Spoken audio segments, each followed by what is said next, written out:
Hi, and welcome to another episode of the Thoughtful Talent Show. I'm Jen Werner of Jen Werner Coaching. And I'm Chad Ahern of Talent Teams Consulting. And today we have our last of the 34 talent themes. Jen's going to tell us what that is in a second, but we have two great guests for us to sort of close out the full 34.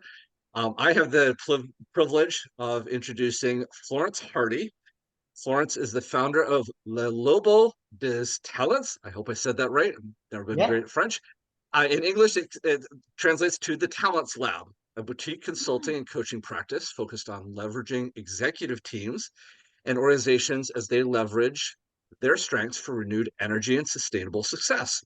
She is a fellow Gallup and Eat to Grow certified strengths coach, like all of us, who is passionate about supporting people as they connect to their strengths, adopt a growth mindset, and lead organizational and cultural transformation. Florence, interestingly, holds the unique honor of being one of the first strengths certified coaches in France, even Ooh, before there were French language CliftonStrengths reports. She wow. continues to work with international businesses in France and their operations across Europe. She joins us from her home and base in Paris, France. Welcome, Florence. Welcome. Well, thank you very much. Thank you to have me. And I won't disclose the theme, but I feel certainly very honored and included. Awesome. I'm so glad that you're here with us today, Florence. And it's my honor to introduce to you Shaina Lane. So Shaina comes from my old stomping grounds in Grand Rapids, Michigan.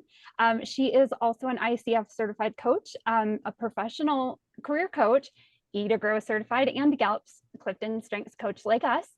She's a healthcare provider turned leadership development expert. Love this with my old healthcare roots.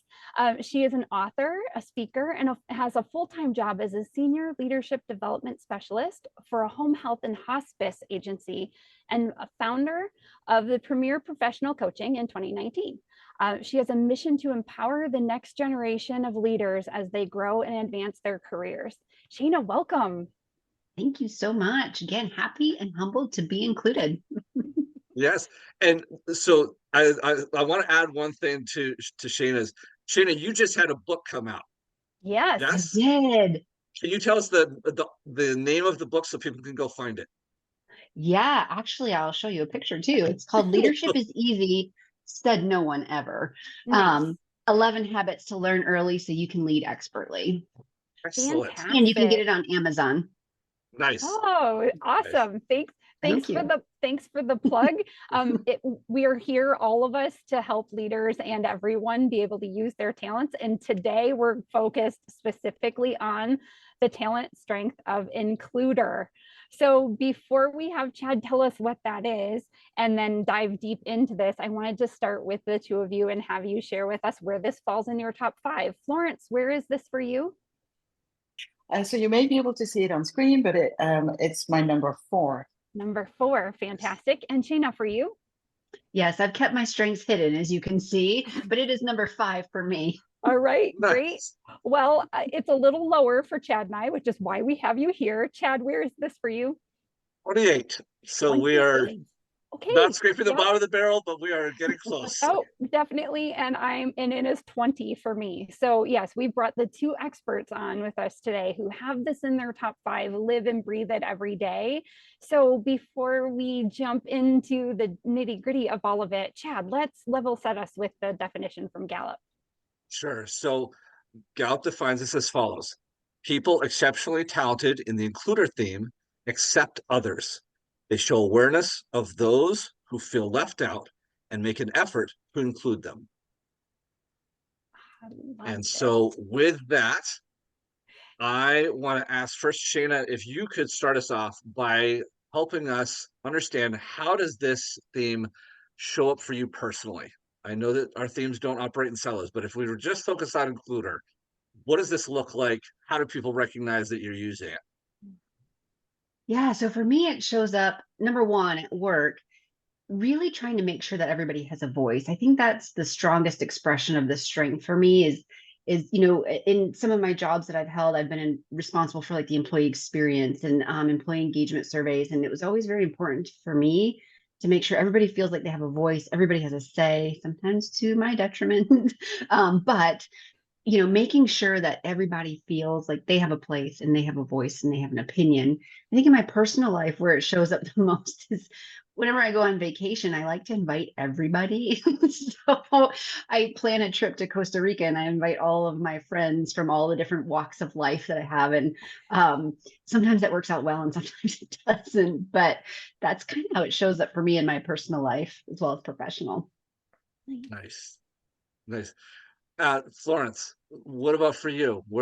How does this show up? How do people recognize that you're using it? Yeah, so from your reading of the Gallup definition, I guess suddenly I reconnected, accept others would be the one that resonates most with me, that is most true for me. And that practically means I will easily make people comfortable, welcome them, host them, whether at home or at work. So obviously as a coach and team coach, that can come in handy. I will welcome perspectives when they are different than mine. And it actually, for those of you who know CliftonStrengths a bit, I have a lot of thinking themes. And so that's a nice counterpart because whilst I can hold judgment, if I'm honest, and I have my ideas, I will also be able to just welcome others' perspective through Includer. And I think I also host an open table, whether at home or again at work. For instance, I have 3 kids. When they come in with friends, it's always, yeah, let's add one more. I honestly enjoy it. It's not just that I don't mind. I enjoy it. I like that, some people call it generosity, but for me, it's more like, let's be together. Let's be together. Yeah. And I will stretch the circle. Of course, I mind about people being excluded, but maybe that is not just the most important thing for me. It's like, let's all be together. Wow. Wonderful. Yeah. That's I'm interested in understanding maybe the difference between woo, from your point of view, woo and includer. So we've had some conversations about this before where, we're thinking, Chad and I were thinking woo is, or includer would be something similar to woo, like you just want all of the people. Florence, can you give us your take on that?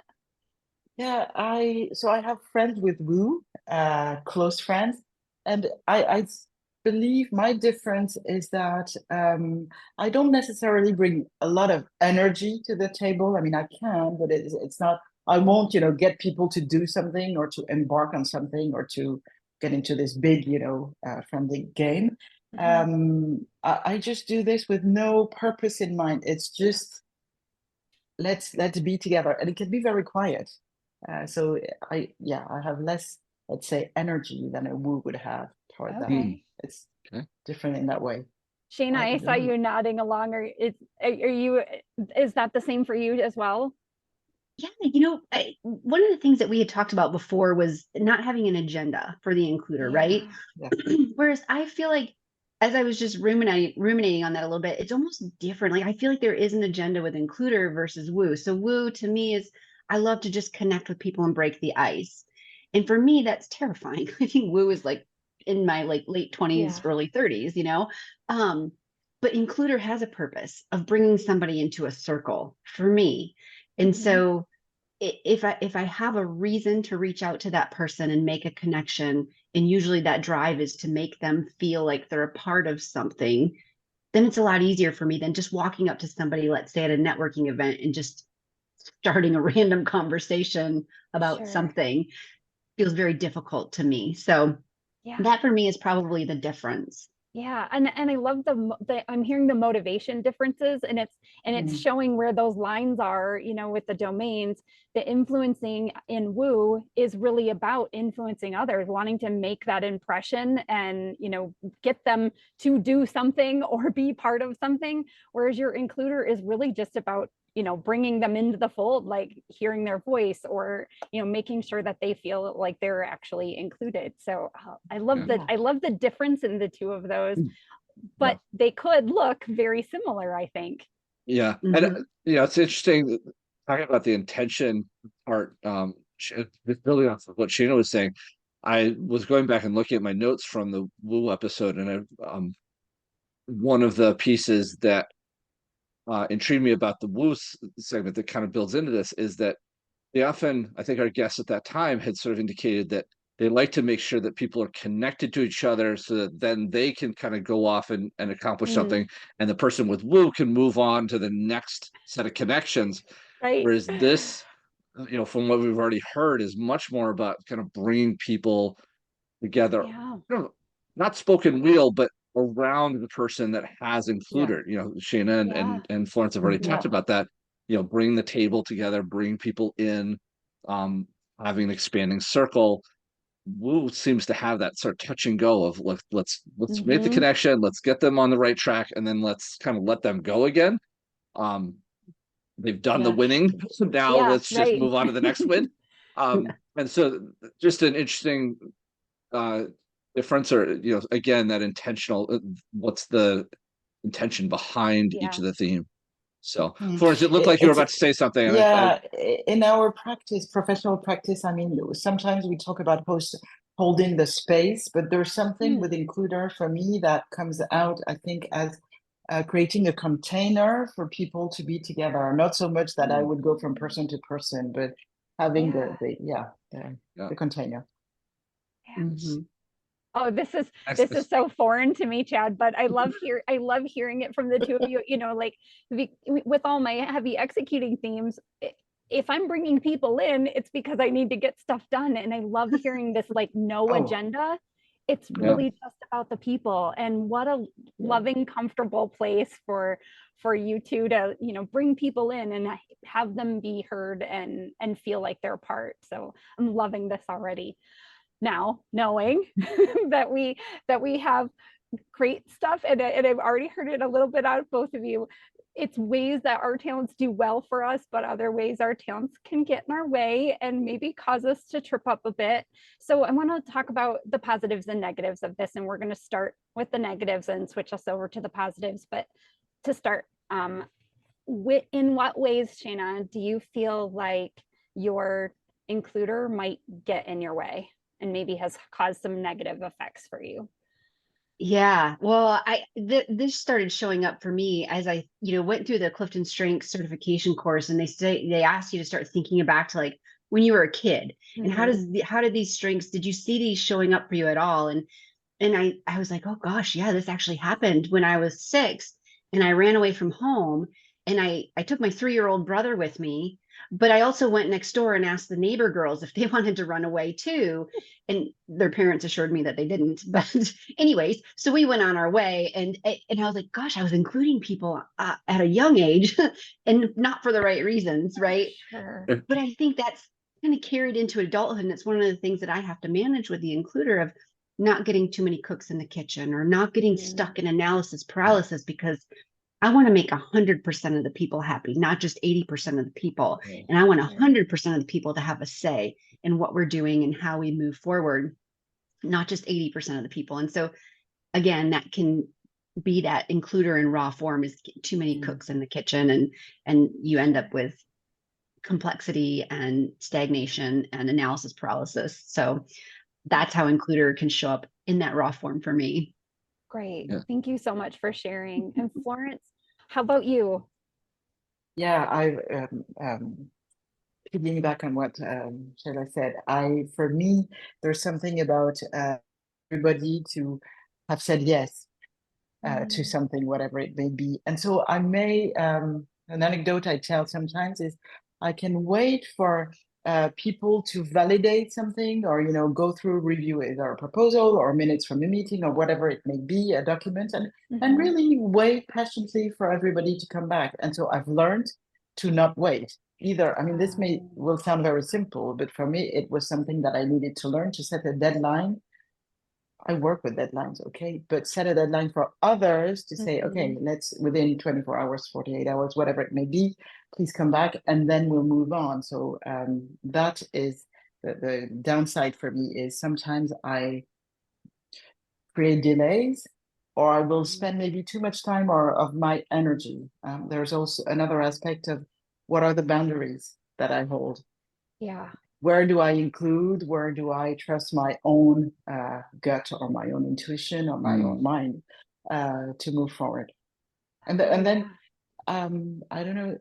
I can mention also, I can tell myself stories easily if I'm not in the loop of something, that I'm being put aside, and so I may feel excluded easily. So again, this is something learning through strengths. I mean, and even auto Sure. coaching myself, I've learned to step out of, but I can see this pattern in a past version of me.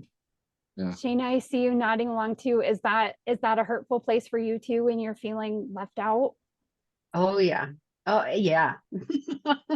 Yeah. Yeah, it happened just this past weekend. My mom went somewhere with my aunt that we had talked about going all together before, and then they went and they were like, my mom sent me a text and she was like, "Oh, you should come with us next time." And I was like, Aw. "Hey, would have come, Oh, but you didn't invite me." So yeah. yeah, it stings a bit when you're not included in something, whether you want to be a part of it or not. You just want to know that you're included. Sure. Yeah. It's that like it's like ask me. I might not say yes, but still ask, right? Yeah. Yes, Oh, those memes that float around out on social media of, me in my yeah. sweatpants and my cats on Friday night, like sitting on the couch watching TV. And it's like, yeah, I want you to ask me to go out, but I'm probably not going to do it because this is what I'm doing instead. Right. Oh my Yeah. goodness.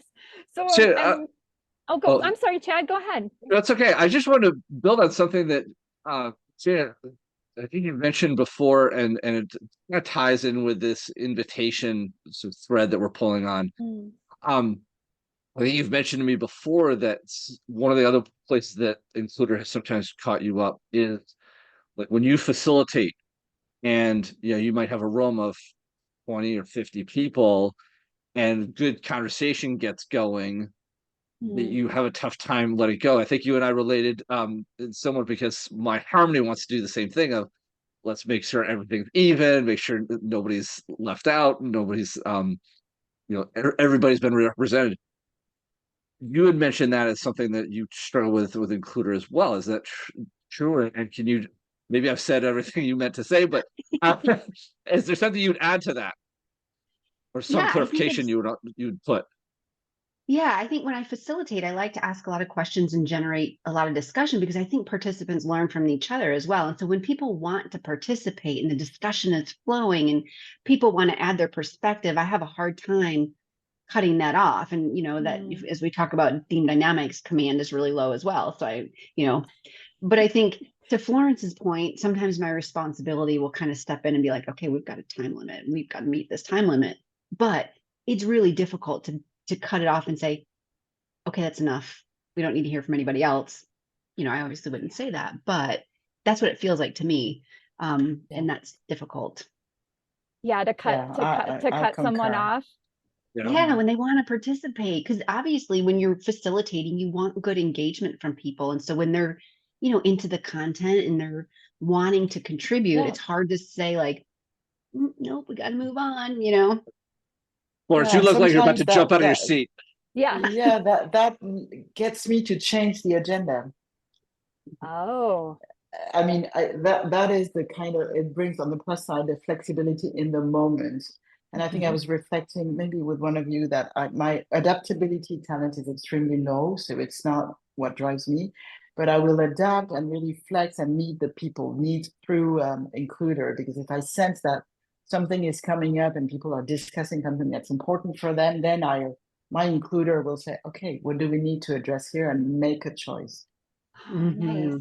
Yeah. So Yeah. you're like adapting to what they need by Yes, rather than, including yeah, them. Yeah. Oh, exactly. yeah, Yeah. that's And awesome. the other thing on the plus side as well, because I mean, we've got to Oh talk yeah, about we're gonna plus go there. sides, don't we? Absolutely. Is Let's. in team coaching, in systemic coaching, we talk about the system. And so Includer, I think, helps me, and I'm sure, Shayna, same for you, bring people in. So hear the odd voice or have the silent voice come in. So Mm. make sure that, in teams of 8, 10, we will indeed hear from everyone, or notice everyone, even if they're not very talkative. Just Yeah. pay attention. Jen, you know what's Yeah. striking me about what they're sharing here is, yes, we're talking a lot about coaching environments, but I'm thinking about some of the team leaders that we have, wanted to reach with this, and Mhm. and get them to engage with their teams. If you're a team leader and you've got this Includer, think about your team meetings and whether you're including too many perspectives or waiting too long for input, or you're dragging somebody into the conversation that may not even want to contribute, just because you want to see and hear them be included. So I just want to make the quick translation that we're talking a lot about coaching because we're coaches and that's our environment. But as we think about translating this over into the workplace, team leaders or even team members that maybe have strong personalities or are trying to get good conversation going, boy, you got to. It's a tricky balance to strike because you want the input, but you also got to move on with the agenda. You don't want to keep people there for 4 hours to talk about 3 things. So just I wanted to make that translation apparent for those that are listening to this. Yeah, it's great. Well, and so I want to keep us going on the positive side of this. And Florence, I love what you're sharing already. Is there a specific way that you feel like your includer has really made you shine in your role in your life? Like what do you feel like is the biggest positive to your includer talent? Oh, I'm sure there are many positives, but one thing it helps is to build proximity, so closeness with people, whether clients, for instance, or people in organizations that I work with, create really that sense of belonging. I think, if I may say, I include myself in organizations quite easily, so I feel part of it, and I have to also pay attention to this. Also, I guess one of the things I do well is to build bridges across I'm the anti-silo, so that could also be about connectedness, but it's the includer. And I think where includer really helps me is I can connect the same way to a CEO or a manager or a clerk or a receptionist. For me, we are all human beings, and that serves me well, and I guess serves the clients well on many accounts. I mean, sometimes, it's very lonely at the top, so it's good for those folks to feel just connected human to human. And same with other, they like for me to take into account what they're saying, what they're sharing, because it's also important, even if they are not the decision maker. Flattens that hierarchy and makes everyone feel like they're important. Oh I love that. Thank you. All right, Shaina, for you, where do you feel like your includer really shines and it is so apparent and so positive in your life? Yeah, I will tell you another story, if that's okay. Yes, of course. So I was interviewing people for my book. I interviewed about 100 people, leaders, employees, all different levels. And I was doing this one interview with a gentleman who was telling me the story. He says, Shaina, years and years ago, I was a new HR director at this healthcare organization and just kind of getting my feet under me in the first couple of weeks. We had a leadership meeting that was off campus. And after the meeting, a bunch of the leaders went to lunch and everybody got their lunch and they sat at this table and I didn't fit at the table. And mind you, this gentleman is like almost 7 feet tall. I mean, he's ginormous. I was like, did you just not physically fit, or there wasn't a seat for you, right? And he said, so I sat at this table off by myself, and this one leader noticed and she got up and she came over to sit by me. And let me tell you, that was no easy feat because she had a broken foot. She had this big boot on. She had crutches. She had to schlep her lunch and her bag and everything over there. And he said, nothing she could have said to me in that moment would have communicated you matter more than her actions did. And, at this point, I'm like wiping tears from my eyes. I was like, David, you're making me cry in this interview. And he was like, Shaina, that was you. And I was like, I did that. Like, I remember having a broken foot, but I don't remember doing that. But to me, just receiving that feedback was something that, as I kind of talked through it with him, I said, that's just me. And I don't even notice I'm doing that. And I think that kind of helps outline the power of strengths, right? It's innate. It's just something that comes naturally to us. But receiving that feedback helped me really understand how me being me can make a difference to somebody. And he said to me, that's something I'll remember for the rest of my life. And that was probably 13 years ago that happened, and he's still retelling the story. And so that was really meaningful. And like I said, I think that's one of the ways that you can really make a difference with an includer, and sometimes not even know unless people share that with you, how you made them feel. Yeah. Oh, I love this. Like that goes back to the like no agenda, right? Like your agenda is really just about making sure people feel heard and like included and whatever. Whereas, like the other agendas, I'm thinking of my pile of purples over here. Yeah. Like my agendas would be like, okay, what can we get done with this guy? Yeah. Right? So I just love the just closeness and wonderful. That's a great story. Thank you so much for Yeah. sharing.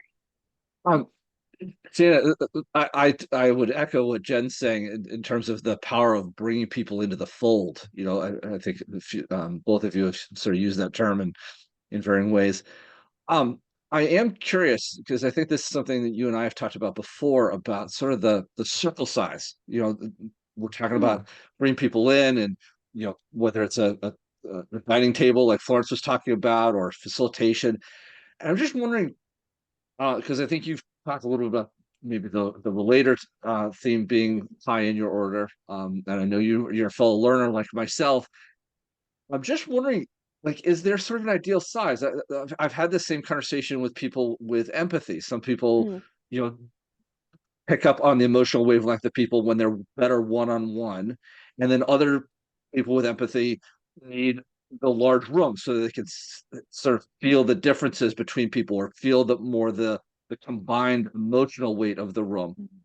I'm Mhm. wondering if Includer has a similar uh, take. Is there an ideal size for you? Is there you like including people more on sort of a one-on-one connection, or I've seen facilitators with 1,000 people in the room, and is that something that like Includer? Hey, we've got 1,000 people all at the table.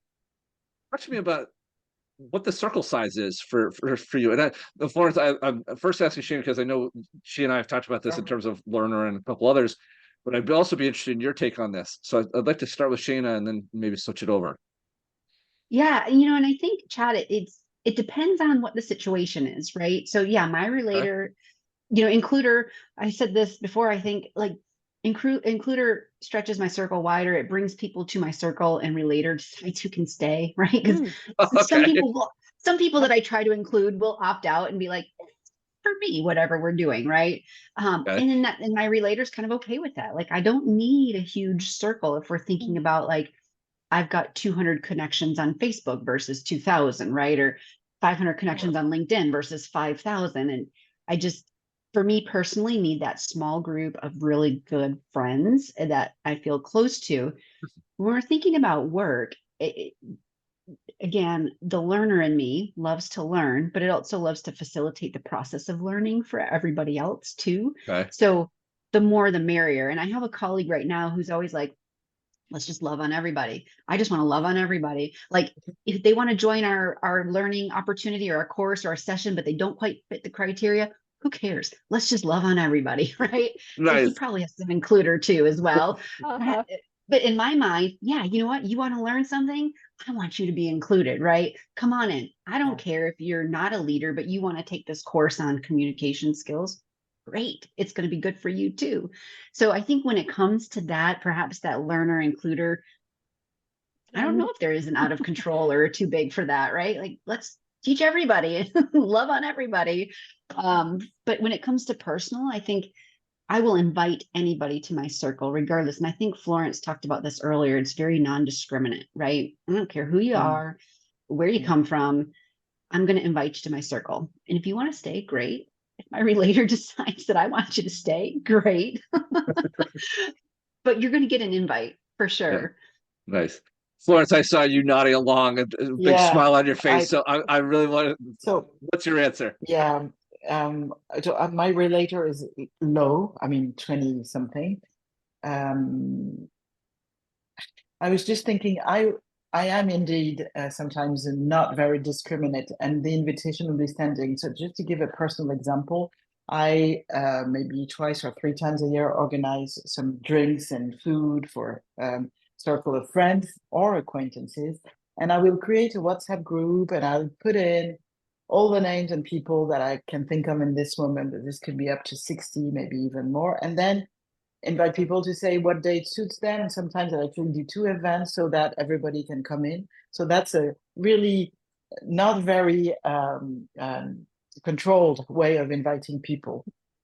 So that's one thing. Work-wise, I guess one of the sweet spots for me, it's clearly not 1,000 people, but the region of 20, 30, 40, 50, even 100 is good. And I'm happy to include whoever comes along, as Shaina said. I mean, definitely +1 to that. But also, even with a group of 100 or even more, pay attention, and this is not very conscious, to anyone who may be less participating, and just kind of bring them in one way or other in a very light way. So I kind of pace the room, and you know, when we're doing debriefs, go with the mic wherever someone may be, I feel they may be wanting to speak, and if they're not, then I let go, and it's all very in a nice flow, no pun. So yeah. That's fantastic. And I just appreciate that, because people that are still learning about this theme may appreciate, you know, they may see themselves in sort of, I've heard sort of 3 core examples here. You know, Shana, you talked about your relator, keeping things relatively small, and then learner, you know, expand the room as much as you can, and 1,000 people is great. And in Florence, I think you've hit a nice, like, sort of sweet spot right in the middle. That is that non-discriminate but very welcoming host. So I appreciate the 2 of you highlighting 3 different ways this includer can show up and welcome people and bring people in. So thank you. I want to move us on to the next question, because actually the 2 of you have already started to touch on it a little bit. We know the themes don't operate in silos, and we've talked, you know, these first 3 questions are really just to lay the groundwork and, you know, help us start to understand what this looks like on its own. As we think about how our themes interact with others, I'm wondering if either of you, and Florence, I'm going to come to you first with this question. Are there themes that you find yourself often pairing with your includer to kind of enhance its benefit, enhance its success, or enhance your own success? I'm just wondering if, you know, as others that are listening to this are thinking about their own themes, they might be able to, you know, connect with, oh, there's a pairing that I have too. Maybe I can lean into that a little bit. I'm just wondering what themes you go to. Yeah, so I think the ideal partner to my includer, and they really work, even as I explained to you today, as you're asking questions, I'm thinking about this. I'm probably answering with my includer and also my connectedness. So includer is no judgment for anybody, you know, welcome perspective, and connectedness knows no border. So together, like we, you know, we are the world, which is true. The other one I can mention is my positivity. So not only I welcome other perspectives or other people, but I also see what's good about them or in in what they bring very easily. So there's also no effort. And I will, because it may seem that I have no structure, but I do.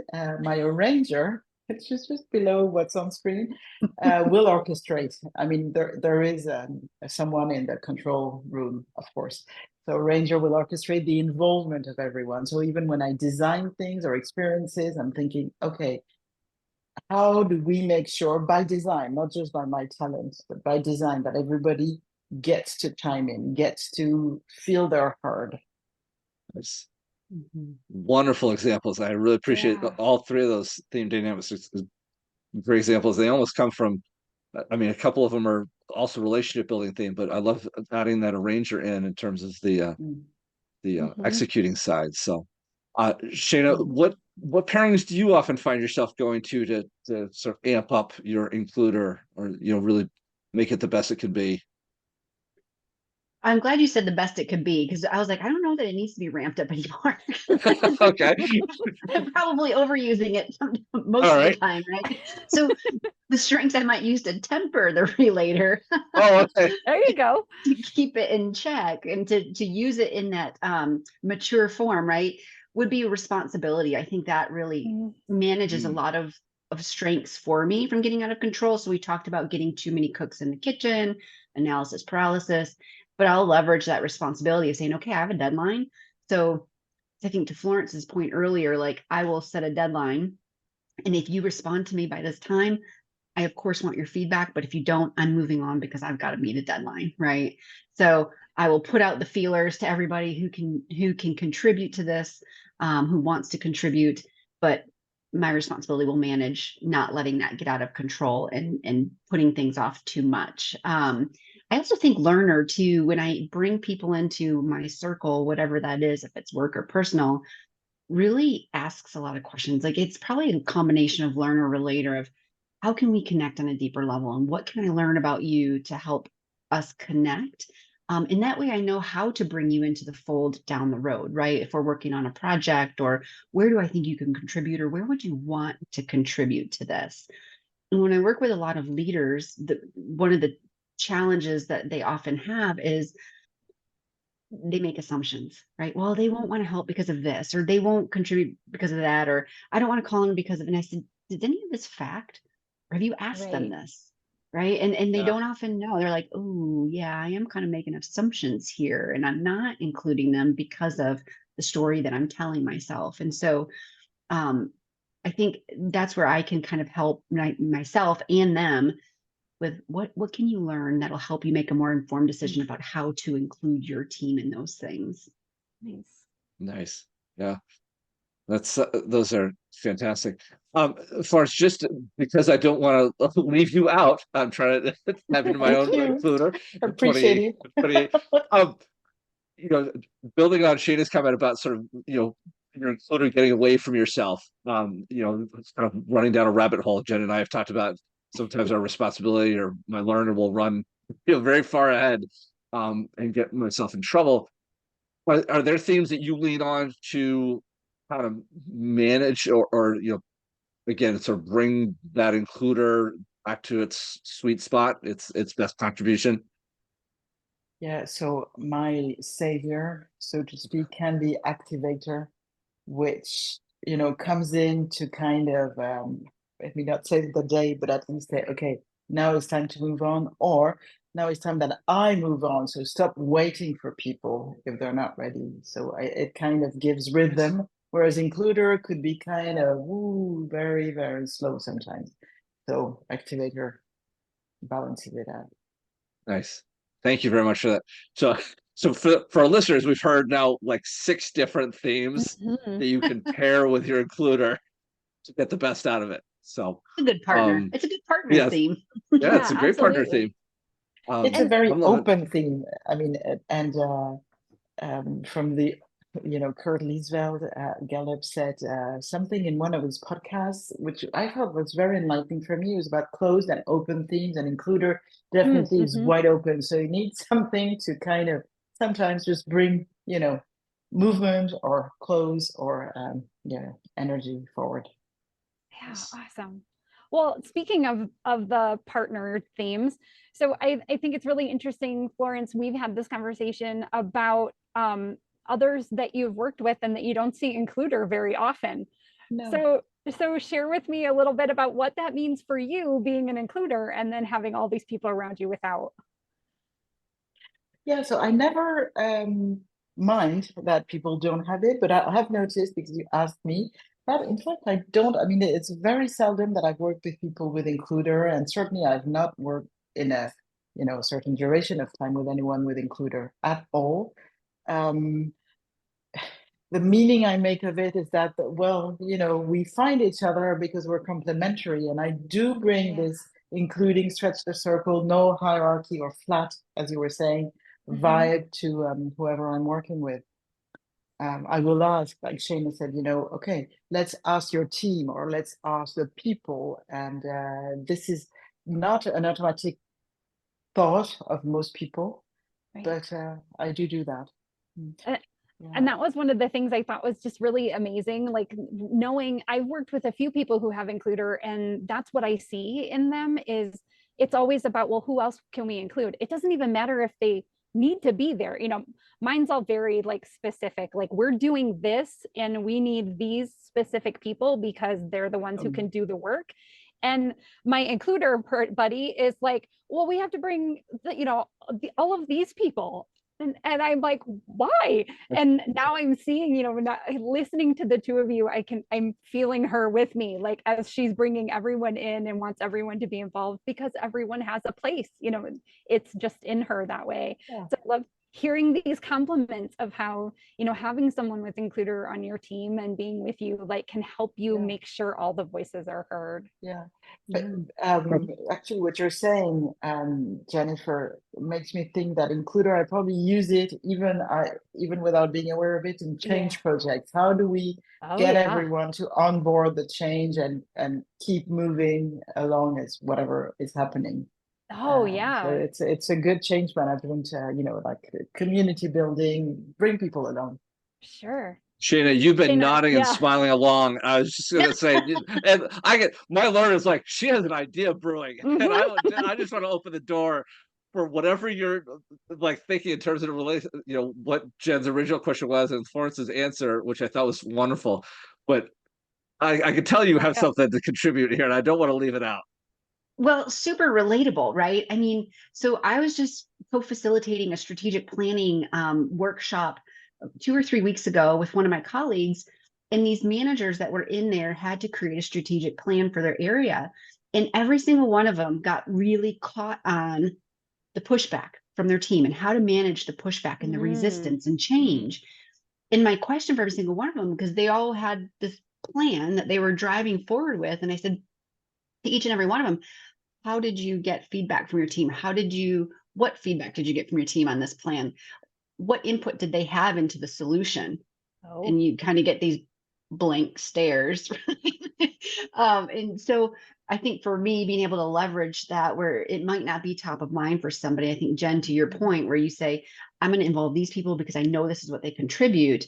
In my mind, I'm going, but this process touches this person and this person and this person. And it could be peripherally, but it impacts them. And impact is a big thing, right? And then I was also thinking while you all were talking, you know, the number one reason people leave a company right now is because they don't feel seen, valued, or heard. Yep. And so, I'll work with so many leaders who say, well, gosh, I tell them thank you every day. Like, that's great that you're giving them some gratitude. Gratitude is nice, but it's not feedback. Like, you're not giving them feedback specifically on this podcast, their strengths, right? What are they doing well? You're not telling them, hey, you know what, you coming to sit by me at lunch the other week was really meaningful and it made me feel good, right? And so that's what makes people feel seen, valued, and heard is that specificity. And so leveraging that includer talent can maybe help people pick up on where they might be missing or where maybe they might have that blind spot in terms of bringing people into the fold. Yeah. I want to build on. I so love that I'm sorry, but I so love that you said that, like, understanding that the decisions that we're making are touching everyone. And so while yes, there may be key people who need to be part of the like rollout or how this is going to happen, but getting that feedback is so important because it's going to affect everyone. Yeah. Well, and I'll tell you, when I was interviewing people for my book, I kept this spreadsheet and I kind of categorized everything. And I asked people, what's the one piece of advice you would give to your executive team if you were going to give them a piece of advice, right? And I kid you not, probably 80% of the responses were, get out onto the floor and understand what's happening, because you're making decisions that don't reflect reality of the work that's happening. And I think that just goes to show there's a disconnect there.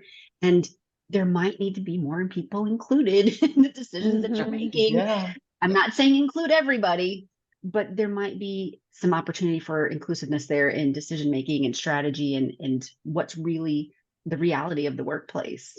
Yeah. And thank you so much, because that actually further enhances what I was going to say before Jen shared her beautiful thought.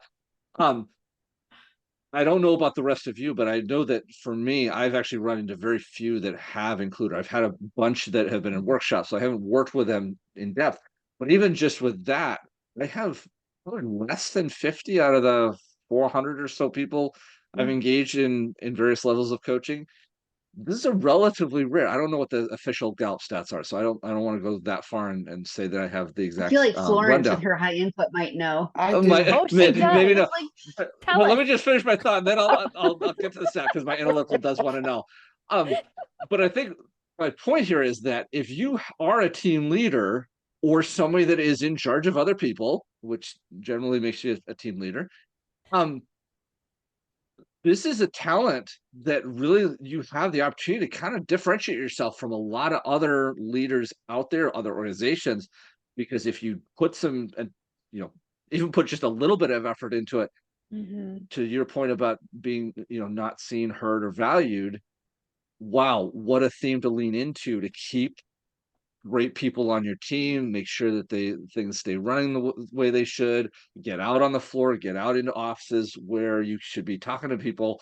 So just I mentioned that as if there's a team leader listening to this, you've got a real bright spot here, especially in the current work environment. And if you don't work have culture. includer, find your partner who does. Right. That can Yes. help, right? I was not trying to leave out all the other team leaders. I was just trying to emphasize that this is a really sort of unique, special, and somewhat rare. Florence is going to clue me in on exactly where this sits. Yeah. Yeah, it can be the weak signal and the engagement talent, I think, very much. Not the only talent that can do that, but certainly one. Yeah. And so I checked with the latest stats that were available from Gallup, it's in the 20s. So I thought it was way more frequent. We all believe the world is like us. So I thought it would be much higher.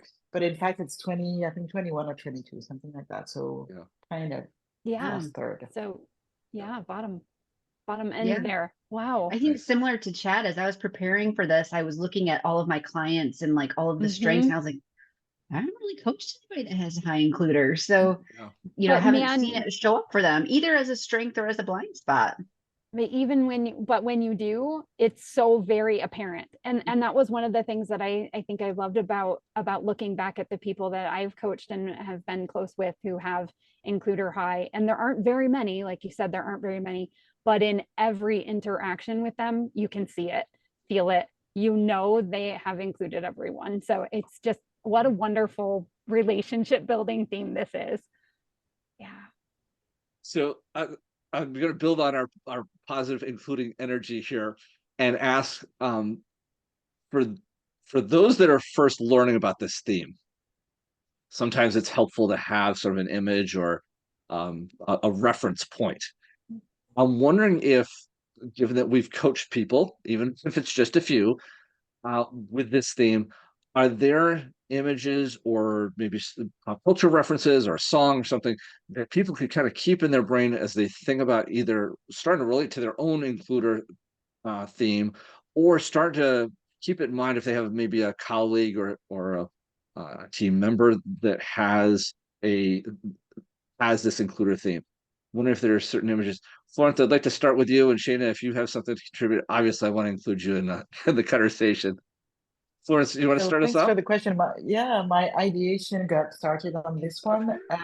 So what came up for me almost immediately was this song from Band Aid, "Feed the World," I think the name was, with Michael Jackson and Quincy Jones and all the other singers.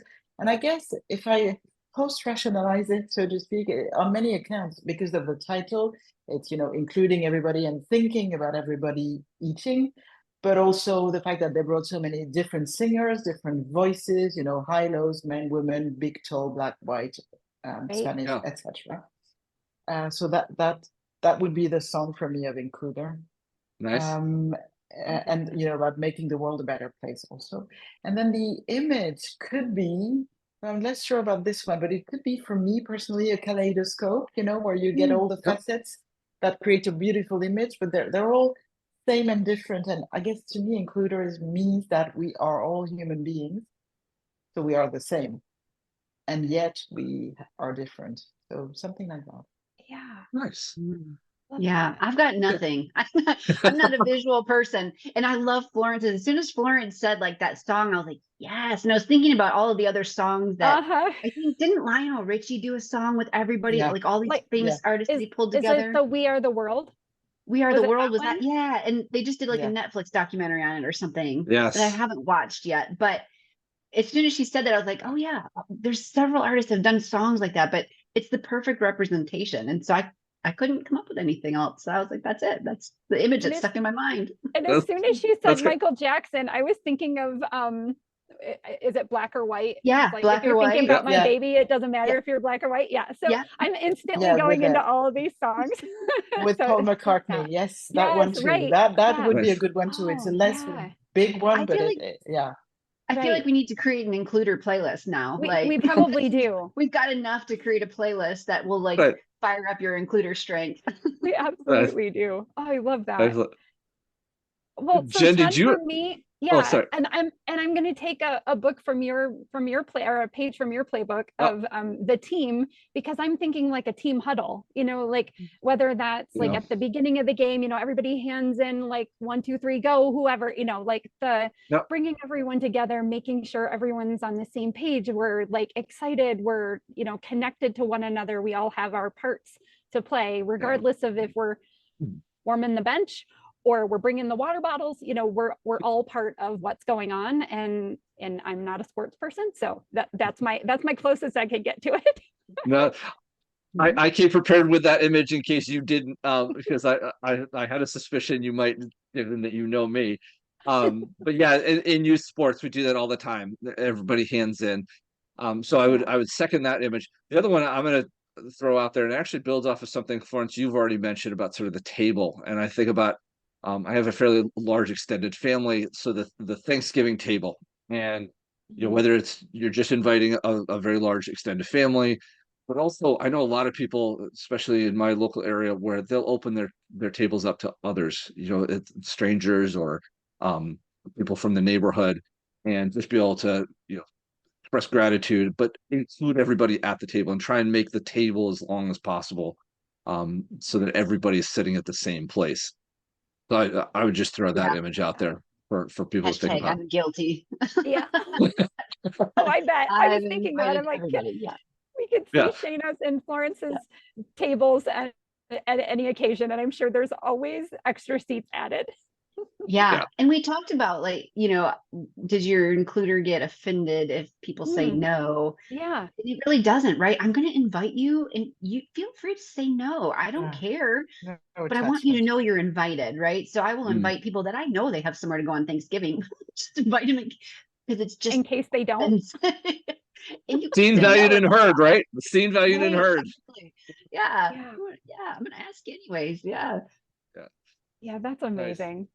All right, so I want to, as we get to the end of our show, I want to ask one last question, and this one is specifically where like being more in this like work environment, because of what we're putting out, we're trying to help others be best at work with others. So as we think about how other people might best interact with those who have includer, what advice would you give to a team leader or peer? And Florence, I'm going to start with you, to help that person who has includer bring their best contribution to the team.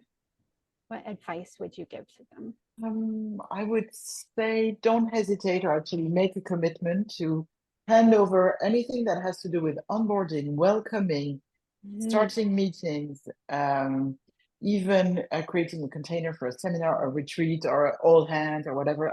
Includers, I think, will shine there, and let them know that you appreciate that also. Because it can be, I sense, a talent that goes unnoticed somehow, because it's open, it doesn't mind if it doesn't have feedback sometimes, so show it. And also task them with things that might have to do with bottom up or top bottom or cross-functional. I think that's what you say, cross-functional projects. That I think includers would shine there. And of course, invite them to discussions, and maybe make it clear in your invitation you're invited if you feel that would make sense. So this way you don't over include. Great. Oh, those are great pieces of advice. Thank you. Shaina, how about for you? I'm so glad that Florence brought up onboarding, because as she said that, it dawned on me that in 3 of my previous roles, I've been responsible for onboarding, and I've loved it. And I don't think I ever connected that. I always just assumed it was because the people that were onboarding were excited about their new job, right? They're in a good mood and they're happy to be there. And so I'm happy to be there with you. But now I'm connecting that to my includer of, hey, I'm including you in this organization and you're happy to be here, like that's a double bonus. So I'm really glad you said that, Florence, because that just connected the dots for me. Welcome. So yes, put them in charge of onboarding. I would also say include them in things, right? So try, and I guess this is the opposite of try not to step on their strength or offend them in some way by, you know, it's hard for me when I'm given a project and I don't have any of the background information. And perhaps that's part of being included in the initial conversations around what are we doing? Why are we doing? How are we doing? So include them in the information gathering process so that they feel like they're part of the process as well. I think that's another good way to get the best out of an includer. And then to ask them too, if there's other things that you're doing, hey, who else should be involved in this? Who else do we need to think about? And let them help kind of generate some ideas there as well. That's great. Great advice. Yeah, definitely. Yeah, it's I love the thread through both of those responses, sort of also giving them sort of the autonomy to inspire others. It kind of comes back to that onboarding piece of the double bonus. You're allowing them to use their talents, but also to those talents are then going to inspire the recipient to be that much more excited about whether it's coming into the organization or coming onto a project. So I love what you just shared there. As Jen mentioned, we are getting close to the end of this this wonderful conversation, and I and my learner probably don't want this to end, but I know that our listeners and you probably have other things to go and do. So I'd like to just ask one last question, and that's really to help us sort of wrap this up. As we think about everything we've talked about today, and maybe there's been an idea that's been percolating in the back of your head, I'm wondering if you might give our Jen and I and our listeners maybe your 1 to 3 key takeaways about this includer theme that you would really kind of like to hammer home at the very end here, so that people really, can really take some maybe action steps or some real concrete thoughts about this theme as they leave this podcast. Shaina, I'd like to come to you first, and then Florence, I'd love to hear your key takeaways as well. Yeah, I have so many thoughts. It's just trying to make them come out where they make sense, right?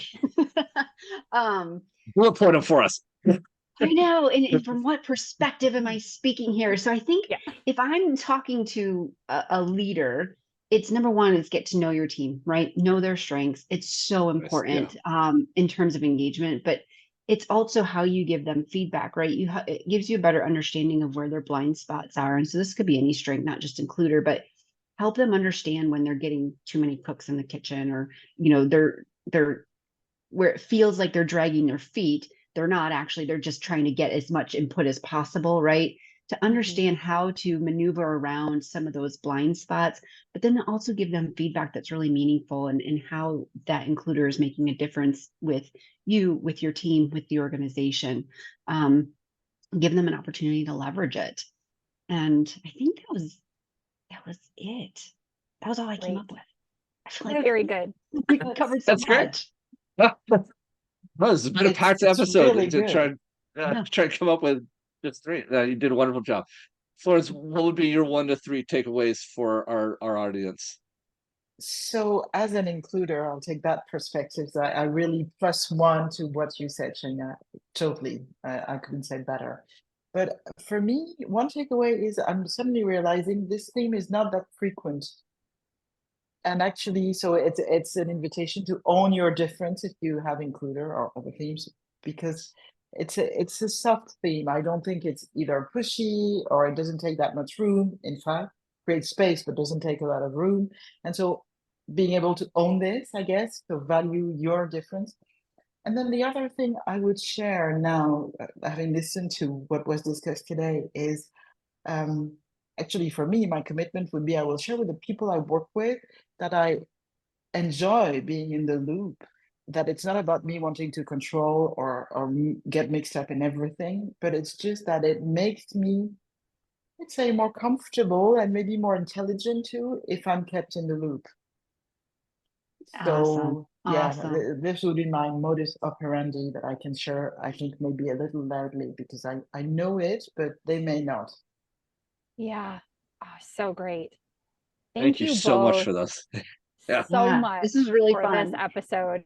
Like, this has been wonderful, and what a great way for us to end the full 34 with such an inclusive theme, knowing that now we've had everyone part of this, and really understanding how this includer works to bring everyone into the fold. We've so appreciated you. Thank you. Yeah, Thank you. thank So, you. Thank I, you. I will second Jen's thanks. As we alluded to at the beginning, or actually called out, this does not sit super high for me. So hearing it, demonstrated through your words and a lot of the actions and stories you've shared, it has just been a real treat. And I hope provides a lot of insight to those that listen to this, especially team leaders that are trying to engage with those that have this as a relatively rare theme. So with that, I would just like to, take a second for our listeners. If you really like this episode, which we hope you have, we really encourage you to leave us a review. Include your comments. I'm going to lean into the theme a little bit here. Include your comments, whether you engage with us on Acast, YouTube, or right on LinkedIn. Join the conversation, and tell us how your includer maybe has shown up for you. So yeah, just if you want more episodes like this, keep hitting the subscribe button and all the other ways you get notified, because we want to make sure this material gets to you. Absolutely. And if you want to get in touch with any of us, including our guests, you can find all of our contact information in the show notes. And so finally, I will just say until next time, because Jen and I are coming back with a season 2. Until next time, I'm Chad Ahern of Talent Teams Consulting. And I'm going to encourage you to keep playing to your strengths. And I'm Jen Werner of Jen Werner Coaching, encouraging you to be uniquely you. Wonderful. Thank you so much, everybody. We'll see you on the next episode.